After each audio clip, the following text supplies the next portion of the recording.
Unajua kwanza sijui kama tulikuwa tuko pamoja kwenye kipindi nikakwambia tofauti kidogo ya Lionel Ateba na Steven Dese Mukwala. Yes, uliniambia mobile striker. Lakini moja kati ya vitu ambavyo vilikuwa ni faida kubwa kwa kwanza uliniambia kuhusu mobile striker na nini? Niambia vitu viwili. Na hybrid striker.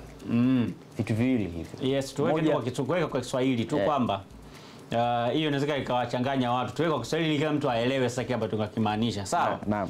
Tuna washambuliaji wa aina mbili.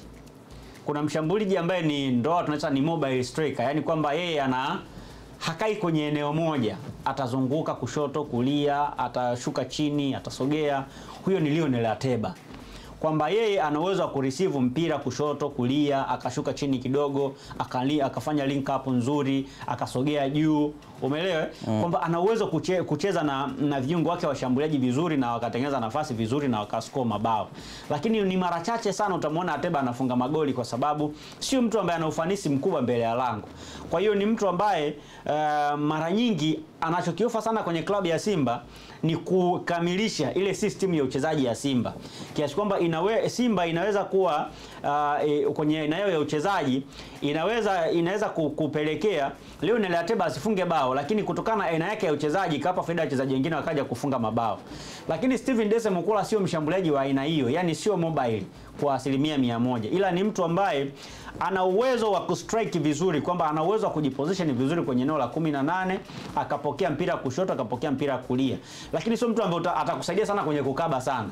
Lakini pia ni mtu ambaye ni mzuri kwenye mipira ya juu. Na ukiangalia bao ambao amemfunga jana, amefunga kwenye mipira ya juu.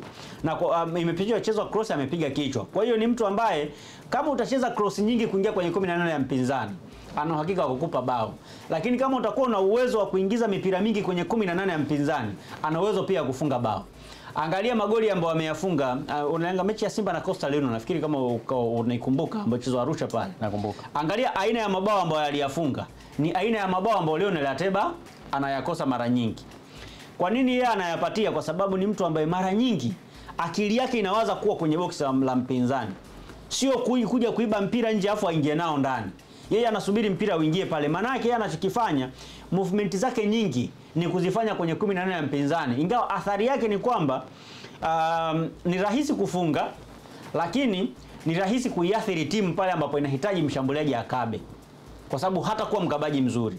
Na Fadlu David pia anahitaji timu yake ianze kukaba kuanzia juu kwa mshambuliaji. Sasa ikitaka kukaba kuanzia juu kwa mshambuliaji, maana yake utakosa mtu mmoja kwenye kukaba, na ndio maana mara nyingi haanzi na Steven Dese Mukwala.